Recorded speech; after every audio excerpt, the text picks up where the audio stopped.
Amidst the rubble of a heavily bombarded town, a group of enemy soldiers is absolutely losing their minds, screaming about how they can't land a single hit on the absolute units standing before them. Through the thick smoke emerges our boy, accompanied by a lineup of top-tier waifus, a busty white-haired beauty, a stoic suit-wearing elf, and a smug lowly witch who casually asks him, "Adele, you won't mind if I turn these pigs into minced meat, right?" The white-haired girl coolly gives the green light, but Adele's gaze is dead serious. He has sworn to protect this land at all costs, declaring with absolute main character energy that he will make everyone serve him, even the villains themselves. But how did he end up with such an overpowered, morally gray squad? Well, let's rewind the clock a few years. Back then, little Adele was just the adorable, innocent son of the Lord ruling over the Rydlick territory. Like any good noble heir, he was hitting the books hard, studying the surrounding nations like the Kingdom of Ardels and the lands of Margrave Randhill. But as his tiny finger traced the map, a massive realization hit him right in the face. He recognized all these names. It wasn't because he was a geography prodigy, but because these were the exact locations from an RPG he used to grind in his past life called Ardels's Miracle. Yep, our boy got isekai'd straight into his favorite video game. At first, he's hyped, thinking reincarnation is actually real, but then the panic sets in. The protagonist of the game definitely didn't look like an adorable bowl-cut kid, and there wasn't a single ally or enemy named Adele in the entire lore. So, who the hell was he? Racking his gamer brain, he suddenly remembers a throwaway line from the mid-game. Rydlick? That place is already ruined and has nothing in it. Boom. The harsh reality drops like a ton of bricks. He wasn't the heroic MC. He wasn't a cool villain. He was a character ranked even lower than a generic background mob. He had pulled the absolute shortest straw in the isekai gacha, no cheat abilities, no god-given blessings, just a one-way ticket to getting wiped out by a villain character along with his parents and the entire town. Sweating bullets at his garbage RNG luck, Adele clenches his little fists. He refuses to let his nation fall to ruin and swears to do whatever it takes to crush that massive doom flag. He's still got his metagame knowledge, right? But as he sits down to calculate his survival plan, he realizes another glaring issue. According to the lore, the game's main plot kicks off in exactly 9 years. He has zero intel, no power, and just 9 short years to somehow grind his way out of an inevitable apocalypse. Let the ultimate speedrun for survival begin. Staring down at that map, the puzzle pieces start clicking together in his tiny, stressed-out brain, and the picture they form is absolutely horrifying. His little territory of Rydlick isn't just a generic starter town. It's practically ground zero, completely boxed in on all 4 sides by endgame-level threats. In the northern land of death, you've got demon folk plotting the casual genocide of humanity. Over in the western forest resides the Witch of Calamity, who casually boasts final boss stats. To the east, Count Majeur is a crazed magic-spamming maniac, and down south is a downright villainess with a notoriously rotten personality. Our boy is pulling his hair out, screaming internally about how a literal nobody noble is supposed to survive this geographical death trap. But wait, his gamer instincts suddenly kick into overdrive. If the main game plot doesn't start for another 9 years, that means the catastrophic event where one of these villains wipes out his town hasn't happened yet. He actually has a head start. Wasting absolutely zero time, Adele sneaks off to the impoverished northern outskirts right near the border of the land of death, searching for a specific rundown shack. He knows a crucial cheat code to his survival is hiding around here. But before he can even knock, the kid gets a nasty reality check as a cold blade is pressed against his throat from behind. The hooded assailant dangerously demands his name, leaving our boy sweating buckets and wondering how this guy completely masked his presence. But before things get bloody, a weak, gentle voice calls out from inside the shack, asking if everything is okay. The edgy assailant instantly drops his tough guy act, frantically whispering back, "Keep your voice down, Mom." Hearing the mom refer to the boy as Cain, Adele's eyes light up. Bingo. He is face-to-face with Cain Arceus, the future demonic prime minister who will eventually slaughter humans mercilessly and become a terrifying final boss due to a tragic fall to darkness. But right now, he's just an overprotective, stressed-out mama's boy. Adele's inner mastermind awakens, complete with an absolutely devious, gremlin-like grin. If all these world-ending villains are just vulnerable, impressionable children right now, he doesn't need to train for 9 years to defeat them. No, his 300 IQ survival strategy as a puny noble is to play the ultimate recruitment game. Instead of fighting the doom flags, he's going to win these kids over, essentially grooming a personal army of endgame bosses to do his bidding and fight his battles for him, while he just sits back and hits the cheer button. Stepping inside the shack to put his plan into motion, Adele's mind races on exactly how to bribe this future tyrant. The answer presents itself instantly. Lying in a bed is Kane's mother, a beautiful elf woman, racked by a violent, sickly cough. As she greets the little lord with a warm smile, asking who he is, Adele's eyes widen as he connects the lore. It doesn't take a genius to figure out that losing this sweet mother is the certain reason Kane eventually loses his mind and goes full villain. Adele has just found his golden ticket: cure the mom, prevent the villain origin story, and secure a boss-level bodyguard. Walking into the room, Adele immediately notices the signature pointy ears on both Kane and his beautiful, bedridden mother. Yep, there's no mistaking it, they're demon folk. Just like in the original game lore, they're hiding out in this rundown shack to avoid brutal persecution from humans. Kane, playing the role of the hyper-aggressive guard dog, barks at Adele, demanding to know who let him in, while his sweet mom politely asks if this little kid is Kane's friend. As Kane fusses over his mother, telling her to get back to sleep because her fever is acting up, Adele's inner gremlin smile returns in full force. His gamer brain perfectly recalls how this tragedy plays out in the lore. Eventually, humans discover their hideout, drive them away, and the mother ends up dying from this exact illness. That specific, traumatic loss is the very catalyst that causes Kane to snap and go on a kingdom-decimating revenge arc. So, the math is simple. If Adele saves the mom, he prevents a genocide and secures the ultimate endgame VIP as his personal lackey. Deciding it's time to flex his status, Adele strikes a dramatic, overly confident pose and officially introduces himself as the legitimate heir to the Lord of the Territory. Cue the shocked Pikachu faces from both mother and son. The mother, introducing herself as Mersha, humbly apologizes for her state, explaining that despite taking all sorts of medicine and therapies, her fever hasn't broken, and her health is rapidly deteriorating. She even warns the young lord to leave before he catches whatever sickness she has. But our boy Adele isn't here to play doctor. He's here to break the game's mechanics. Radiating absolute main character energy, he looks her dead in the eye and asks if she'd believe him if he said he could completely cure her. Mersha is completely stunned, stammering out a faint hope, but Kane ain't buying this rich kid's snake oil for a single second, aggressively yelling at him to quit spouting nonsense. Adele, however, doesn't even flinch. In fact, his expression drops into a dead, dark stare as he lays down the ultimate gamble. If he turns out to be lying about the cure, Kane has full permission to kill him on the spot. Talk about a high-stakes charisma roll. That bold declaration actually shuts Kane up, and fast forward a bit, this bizarre trio finds themselves standing at the entrance of a literal dungeon in the northern forest. Kane is understandably losing his mind, supporting his exhausted mom and demanding to know what the hell they are supposed to do in a monster-infested cave. He sarcastically asks if there's some miracle herb growing in here, to which Adele just smirks and casually tells him not to worry about it. They venture a bit deeper until Adele suddenly stops at a seemingly random, cobweb-covered hallway. Turning to the sick woman, he casually asks Miss Mersha to cast a beginner-level water spell right on that spot. Kane immediately blows a fuse, screaming that his mother is practically on her deathbed and has absolutely zero energy to be casting random magic for a noble's amusement. Completely fed up, Kane sighs, declares that it was foolish to ever trust a human and tries to drag his mom back home. But Adele isn't letting his shiny new SSR-tier bodyguard walk away that easily.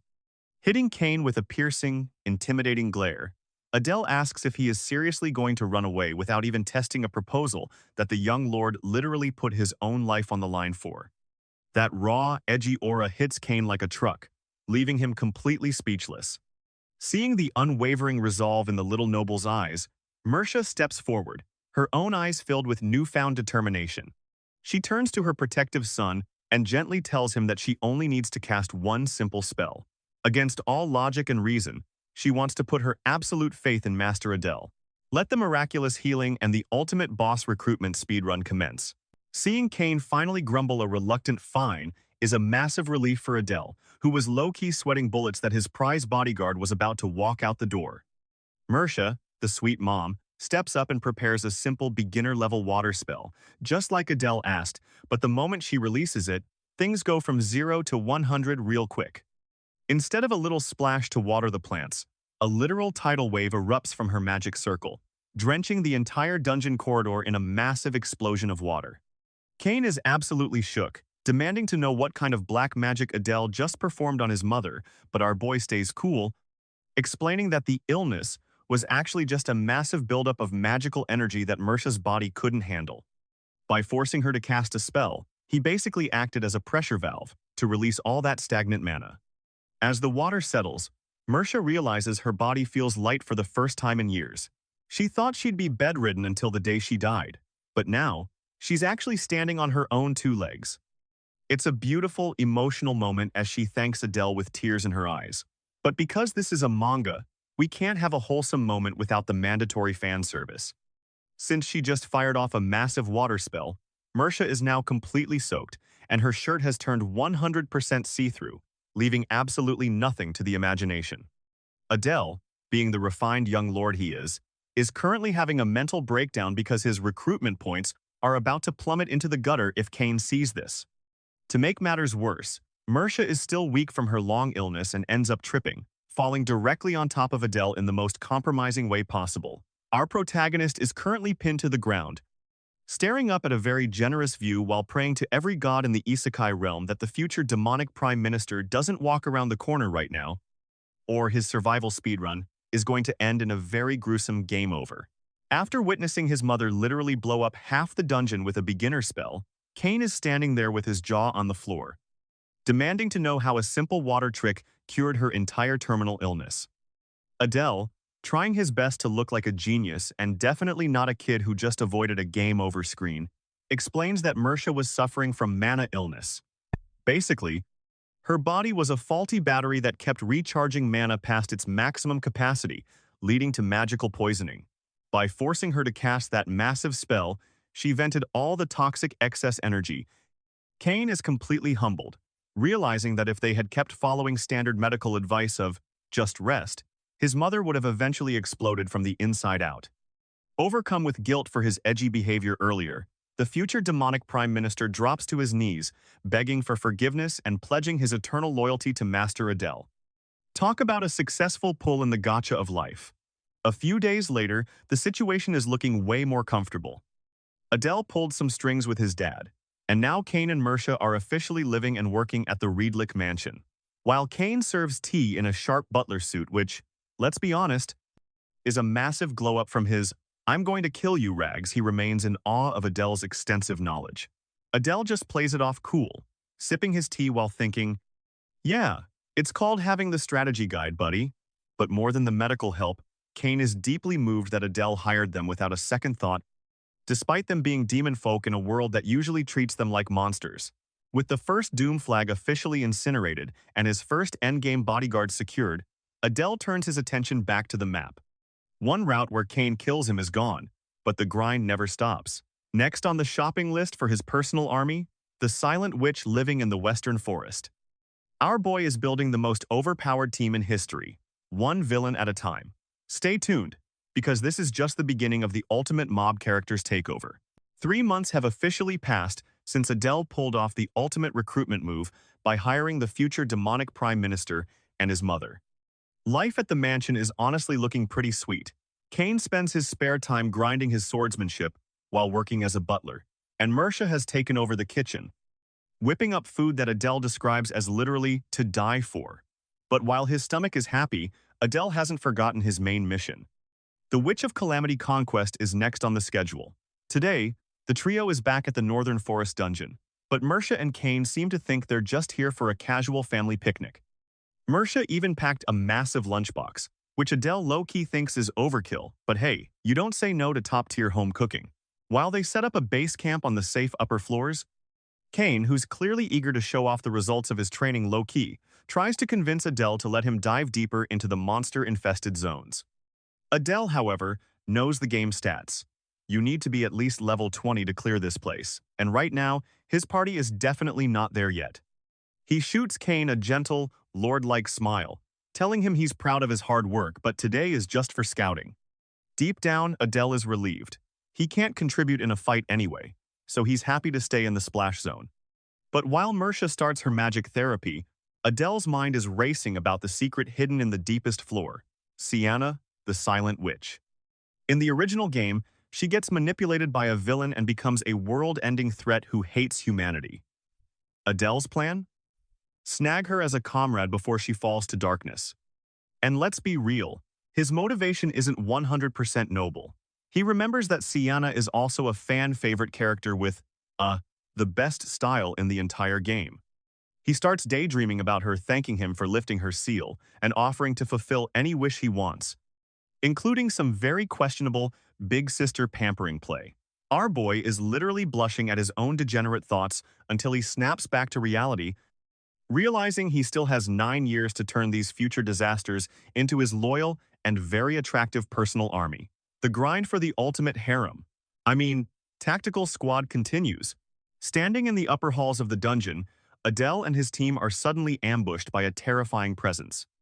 From the shadows, the Witch of Calamity Sienna herself makes a grand, menacing entrance, screaming at them for daring to disturb her dwelling. Adele is sweating bullets, panicking because this endgame boss shouldn't even be on this floor unless her seal has already been tampered with. Sienna looks absolutely livid, her eyes filled with a hatred for humanity that suggests the brainwashing plot from the game might already be in motion. As she prepares a massive, world-decimating fire spell, Adele realizes they're about to be turned into charcoal if he doesn't act fast. Remembering his game mechanics, he knows that while Sienna's spells are absolute nukes, they have a massive cast time. In a desperate gamble, he orders Mersha to blast her with a water spell immediately. Mersha delivers a high-pressure geyser that slams into Sienna's magic, creating a massive explosion of steam that blinds everyone. As the fog clears, instead of the tall, sultry witch from Adele's research, they find a soaking wet, pouting little girl sitting on the floor. Adele and the others are stunned, blabbing out, "Who are you?" Only for the brat to cry out that she's Sienna, obviously. It turns out the one-E sand form Adele was dreaming about was just a high-level illusion spell she used to look more intimidating, which Mersha's water accidentally dispelled. The Witch of Calamity is actually just a grumpy, pint-sized loli who admits her adult form just has a better presence. Adele's pampering dreams might have just taken a very different turn, but hey, a boss is a boss. No matter the size. The conquest of the tiny terror begins now. Watching the sultry endgame witch dissolve into a grumpy, soaking wet brat is a massive blow to Adele's research expectations. He's practically face-planting in despair, cursing the game devs for this bait and switch, while his dreams of big sister pampering go up in smoke. But while Adele is busy mourning his lost waifu, the pint-sized Witch of Calamity is reaching boiling point. It turns out, Sienna didn't just randomly appear on the upper floors. She was essentially evicted from her deepest floor sanctuary by a literal flood. She points an accusing finger at the group, screaming that she's been getting submerged in water every single day. Adele and the crew try to play it cool, arguing that they only cast spells on the first floor, but Sienna hits them with some brutal dungeon physics. Those massive daily tidal waves from Mersha's treatment actually trickled down floor by floor until they reached the bottom, eventually breaking through the walls of Sienna's seal and nearly drowning her in her sleep. She barely escaped to the upper levels only to get blasted in the face yet again. Now, she is absolutely radiating final boss murder intent, demanding to know how they plan to make amends for her ruined nap time. Kane instantly jumps into bodyguard mode, shielding Adele as the young lord realizes he accidentally created a brand new doom flag while trying to solve the first one. Just as things are about to get explosive, Mersha, the actual source of the flood, steps forward and drops a deep, genuine bow. She tearfully apologizes, explaining that the daily water blasts were part of her critical medical treatment. Sienna pauses, her tiny brain trying to process that her near death by drowning was just a side effect of someone else's rehab. The Witch of Calamity is left speechless, and our boy Adele might have just found the only way to talk his way out of a lolly-inflicted apocalypse. The atmosphere in the dungeon is so tense you could cut it with a knife as Mersha, tears streaming down her face, pleads for Sienna's mercy.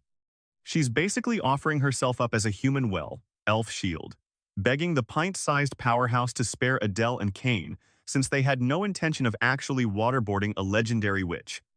Adele, realizing that letting a woman take the fall for his commands is a total beta move, steps forward with some serious noble dignity. He takes full responsibility, admitting he was the one who ordered the treatment protocol, and bows deeply, offering a sincere apology for basically turning Sienna's bedroom into a water park. Kane, not one to be left out of the sorry train, also offers a formal apology for their earlier insulting behavior. Sienna, looking like a total brat with her finger on her chin, mulls it over. She realizes that since there was no actual ill will involved, she might as well play nice. She tells them they can make amends by doing anything within their power. Adele instantly freezes up, his internal monologue screaming about how this is a classic villain trap.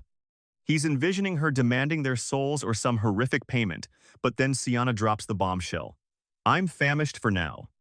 I suppose I'll have you treat me to some food. Adele and the crew are absolutely stunned. I mean, the world-ending Witch of Calamity just wants a snack? Talk about a cheap bribe. Before Adele can even process his luck, he realizes the gravity of the situation. He's not just recruiting her, he's basically bringing a sentient nuke back to his mansion for dinner. As Sienna gives him a bright, mischievous smile and tells him she's counting on him, Adele's face says it all. His survival speedrun just got a lot more complicated and a whole lot louder. This menace is officially joining the household. As Sienna the Silent Witch wanders through the mansion, she's actually low-key impressed by the size of the place, but Adele isn't letting his guard down for a second. He knows this pint-sized powerhouse has a mana pool that could rival a final boss, and one wrong move means an instant game over for the whole family. He decides to pull out all the stops to appease her, calling in the big guns, Balin, the head butler, and a veteran of high society hosting since before Adele was even born. Adele introduces Sienna as an important guest, but Balin takes that instruction and runs a literal marathon with it. While Sienna is busy pouting about the wait time for her food, Balin sweeps into the room like a romantic lead, presenting her with a massive bouquet of roses. He even adds a total lie, claiming Adele said pretty flowers suit a lovely lady well. Adele is in the back absolutely dying of embarrassment, screaming internally that he never said anything that cheesy. But his mortification pays off. The Witch of Calamity is caught completely off guard, blushing like a tomato while trying to play it cool with a classic humph. Before the awkwardness can peak, Mersha arrives with the main event, her legendary specially made meat pie. Sienna tries to act like a food critic, calling it a letdown, and saying she expected something more lavish, but the second she takes a bite, her villain persona officially crumbles. Mersha's cooking is the real deal, and Adele can tell he's finally scoring some major points. If he can pair Balin's smooth-talking charm with Mersha's god-tier kitchen skills, converting this tiny menace into a loyal ally might actually be easier than he thought. One dungeon flood down, one world-ending witch fed. It's just another day in the life of a puny noble trying to dodge a million death flags. After a meal so good it practically exorcised her inner demons, Sienna is officially stuffed and in a much more manageable mood. Adele, sensing the vibe is finally right, considers pushing his luck to secure the deal, but it's Mersha who steps in with the ultimate mom move. She casually invites Sienna to use the mansion's massive bathhouse to wash away her dungeon exhaustion, even offering to wash her back. Adele is slightly panicked. I mean, he's basically leaving a nuclear warhead alone in a room with his favorite maid, but Mersha just gives him a knowing wink, confident that the Witch of Calamity isn't actually the monster the legends say she is. Cut to the bathhouse, and Sienna is absolutely losing it over the scale of the place, wondering if she can actually swim in a tub this big. She tries to keep her villain edge by threatening to burn everyone to ashes if they pull any funny stunts, but it's hard to be intimidating when you're wrapped in a towel that's twice your size. Mersha, being the absolute unit of a mother figure she is, just smiles and mentions how much the servants love this bath, even noting that her own son Kane has never joined her. Sienna is genuinely surprised that the masters and servants share such a luxurious space, but her tsundere defenses start crumbling for real as they soak. Mersha takes the chance to apologize again for the whole flooding the dungeon incident, admitting she never imagined a little girl was living down there. This triggers Sienna's classic, "I'm not a child, I'm a 1,000-year-old mage" rant, but Mersha just looks at her with pure, wholesome affection and calls her an adorable young girl. Sienna is completely flustered, stammering about her status and the terrifying spells she can cast. But Mersha's gentle aura is just too strong. By the time they're done, the world-ending witch hasn't just been bathed. She's been completely disarmed by the power of a kind-hearted elf mom. Adele's plan to dodge death flags is working perfectly, but let's be honest, he's mostly just lucky he has the world's most charming support staff. In a moment of pure motherly magic, Mersha looks at the thousand-year-old witch and confesses that she's always dreamed of having a daughter her age to share a bath with. This wholesome, high-level persuasion hits Sienna like a truck, but just as the Witch of Calamity is about to have a heart-melting moment, she pulls a classic, clumsy move, slipping on the wet floor and face-planting into the water with a pathetic "Nua." A few minutes later, Adele is awkwardly waiting outside as Balin and a tearful Mersha carry the unconscious, dizzy witch to a guest room.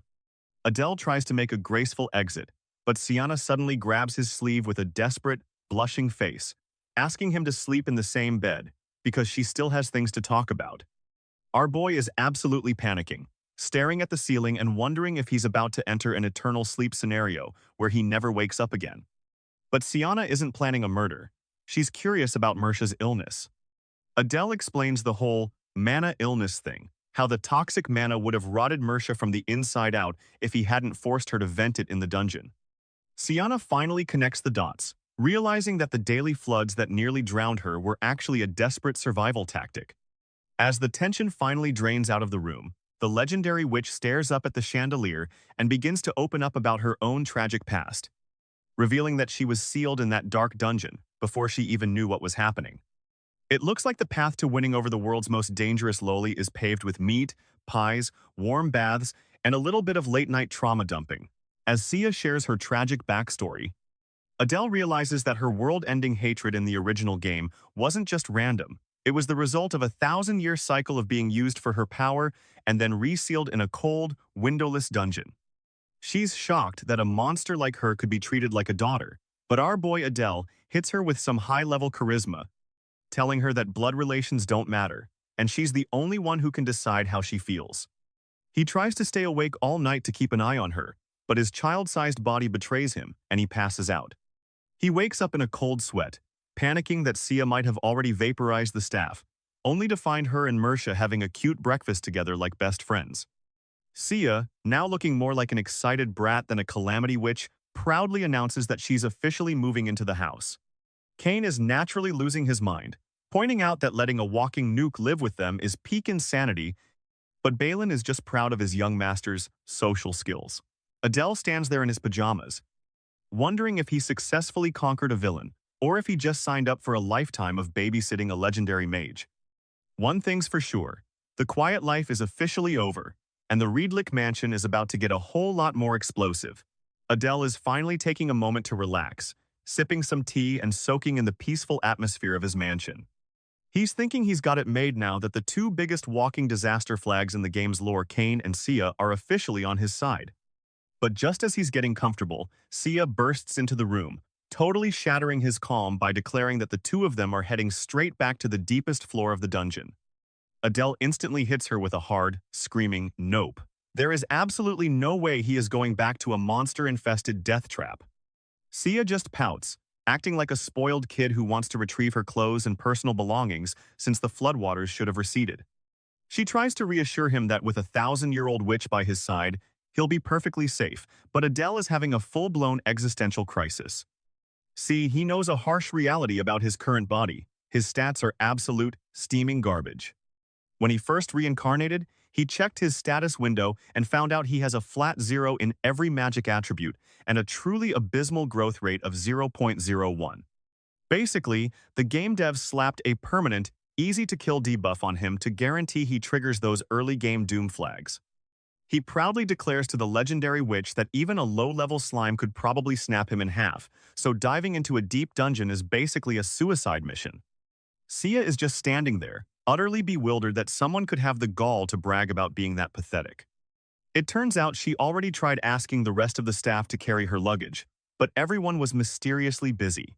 Adele realizes instantly that Balin, the ultimate wingman butler, totally set him up for a forced first date. Despite his screaming and kicking about how he's going to die, Sia literally drags the puny noble back to the northern forest dungeon. However, when they finally arrive at the underground floors, Adele is shaking in his boots, waiting for a monster ambush, but the place is a complete ghost town. Sia smugly points out that Mersha's daily water nuke therapy didn't just flood her bedroom. It completely wiped out the entire monster ecosystem on the lower floors. Adele blushes hard, realizing he threw a massive tantrum over literally nothing since the monsters won't respawn until the ambient mana recovers. They finally make it down to Sia's room, and it looks like a natural disaster hit it. It's a chaotic mess of rubble, ruined books, and scattered magical artifacts. When Adele points out the massive clutter, Sia gives him a cheeky side-eye, asking exactly whose fault he thinks that might be. After making him sweat for a second over the flooding incident again, she laughs it off and they start digging through the wreckage. While her massive collection of spellbooks is completely waterlogged and ruined, she manages to salvage her collection of magical staffs, explaining that each one has a specific effect. But the real victory is when she opens her closet and finds that her precious clothes managed to survive the tidal wave completely unscathed. Looks like this dungeon-crawling luggage-carrying date wasn't a total disaster after all. Sia holds out one of the salvaged staffs, explaining that it's a magic item that allows anyone with water aptitude to cast beginner-level spells. Adele is stunned. He checks his garbage stats again, yep. 0 MP across the board, but since his status screen technically says he has aptitude for all elements, he realizes this might actually be a massive loophole. He grabs the staff, points it at Sia, and desperately shouts, "Water bullet!" To his absolute shock, it actually works. A massive blast of water erupts from the crystal, completely drenching Sia and her pretty new dress with a pathetic "Nyawa." As Sia glares at him, soaked and clearly plotting his murder, Adele is too busy hyperventilating with joy. He actually cast magic without any training. Realizing the potential of this cheat item, he practically tackles Sia, begging her to let him keep the staff. He even hypes up her magical ring, causing the little witch to blush furiously before she smugly hands them over, telling him he's still weak even with the gear. But Adele isn't listening. He's already plotting his grand ascent from puny noble to overpowered MC. Fast forward a few weeks, and Adele's master plan is in motion. He's intentionally flooded the second floor of the dungeon and has Sia using her necromancy to constantly revive the drowned monsters. It's the ultimate away-from-keyboard farming strategy. Adele is just standing at the edge of the water, spamming water bullets from safety and racking up endless EXP points. Sia praises his remarkable creativity, but Adele smoothly throws the compliment back, saying it's all thanks to her help. The little witch is totally flustered by the praise, completely dropping her edgy persona. But just as things are getting wholesome, a massive shadow wolf bursts out of the water, having broken through Sia's barrier. Adele panics, wondering how the hell a monster survived, while Sia casually admits she probably made the barrier too weak. As the wolf growls, Sia gets ready to blast it to ashes, but Adele steps in front of her. With a look of absolute determination, he grips his magic staff. He might have 0 MP, but he's not about to let his newly recruited waifu do all the fighting. It's time to see if this away-from-keyboard grinding actually paid off. Despite Sia yelling at him from the sidelines, reminding him that he was literally just bragging about having the stats of a wet paper towel, Adele stands his ground against the shadow wolf. Gripping his new magic staff for dear life, he screams out his chant, dramatically ending it with a desperate 0 water. And against all odds, the absolute madman actually pulls it off. A high-pressure water bullet erupts from the staff, blasting a clean hole straight through the monster and dropping it instantly. Adele is practically doing backflips of joy, screaming about how he took it down all by himself while Sia rolls her eyes, telling him he's making way too big of a fuss over a measly low-level mob. But when Adele checks his status window, the impossible has happened. His water MP has officially leveled up from a pathetic 0 to a whopping 1. For our puny noble, this is a monumental victory. If he can actually grind his stats and level up like a normal RPG protagonist, he might just stand a fighting chance against the gauntlet of endgame villains waiting to ruin his life. Feeling like an absolute Chad, Adele struts back into his mansion alongside his new lowly companion, only to immediately get hit with the mother of all reality checks. Mersha greets them with a nervous smile, apologizing for springing this on him so suddenly, but apparently, a visitor from the neighboring territory has dropped by to see him. Adele's blood instantly runs cold. He does a quick mental check of the world map and remembers that literally every single neighboring territory is ruled by a psychotic, world-ending villain. His internal monologue goes into full panic mode, screaming that the next doom flag has arrived way too early. Before he can even ask his butler to kick the guest out, a stunningly beautiful girl with long flowing hair and an incredibly generous figure gracefully walks into the hall. She gives him a sweet, innocent smile and politely introduces herself as Freya Riscarte. But Adele isn't fooled by the angelic waifu act for a single second. His sweaty gamer brain instantly recognizes her as the explosive Saint Freya, a notoriously unhinged character whose absolute favorite hobby in the game's lore is casually decimating entire towns one after another. Looks like our boy's peaceful away from keyboard grinding days are officially over, because the next walking natural disaster just invited herself right through his front door.